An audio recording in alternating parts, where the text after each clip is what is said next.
বর্তমান যারা সরকার আছেন সাম্যের কথা বলেছেন, বৈষম্যের বিরুদ্ধে আপনারা আন্দোলন করেছেন, সরকার হটিয়ে নতুন সরকার এসেছেন, তাহলে কি এই বৈষম্য?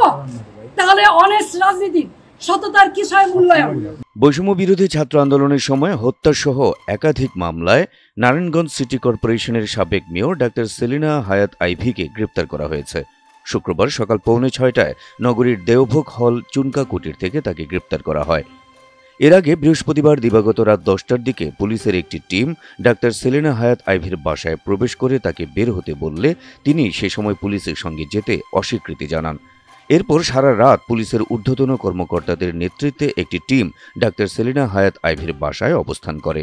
সকাল 6:45টার দিকে পুলিশ তাকে গ্রেপ্তার করে নিয়ে যাওয়ার সময় স্থানীয় নেতাকর্মী ও সাধারণ মানুষ বাধা দেওয়ার চেষ্টা করলে আইভি রহমান তাদের শান্ত হতে বলেন।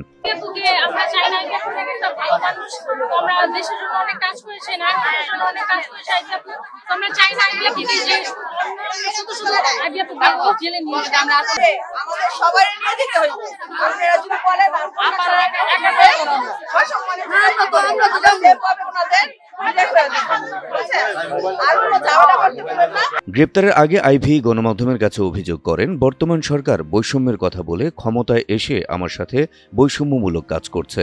কোনো অন্যায় না করেও কোনো রকমের ওয়ারেন্ট ছাড়াই আমাকে গ্রেপ্তার করে নিয়ে যাচ্ছে। নিজেকে জয় বাংলার লোক উল্লেখ করে এ সময় জয় বাংলা স্লোগানও দেন আইভি রহমান। কি কারণে? আমি কি কোনো জুলুমবাজ? আমি কি হত্যা করেছি? আমি কি চাঁদাবাজি করেছি?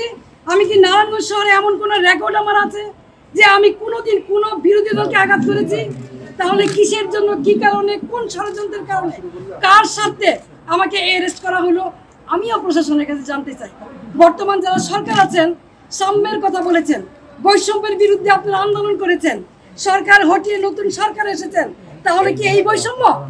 তাহলে অনেস্ট রাজনীতি সততার কিসের মূল্যায়ন? আমি তো বাড়িতেই ছিলাম, আমি তো পালাই নেই, তাহলে এইভাবে আমাকে অ্যারেস্ট করতে হলো কেন? সেই জবাব জনগণের কাছে চাই, জনগণই দিবে ইনশাআল্লাহ। জয় বাংলা। আইন শৃঙ্খলা বাহিনীর পক্ষ থেকে জানানো হয়, ডাক্তার সেলিনা হায়াত আইভির বিরুদ্ধে 5টি মামলা রয়েছে। সেই মামলায় তাকে গ্রেপ্তার দেখানো হচ্ছে। গতকাল রাতে আমাদের একটি অভিযান ছিল, আমাদের সাবেক city corporation mayor Ivy Rahman, তার বাসায় আমরা অভিযান চালাই এবং ভোরবেলায় তাকে গ্রেপ্তার করতে সক্ষম হই। তার নামে সিদ্ধিরগঞ্জ থানায় 3টি হত্যা মামলা এবং ফতুল্লা থানায় একটি আদর্শ মামলা রুজু আছে। আমরা সিদ্ধিরগঞ্জ থানায় একটি হত্যা মামলা তাকে গ্রেপ্তার দেখিয়েছি।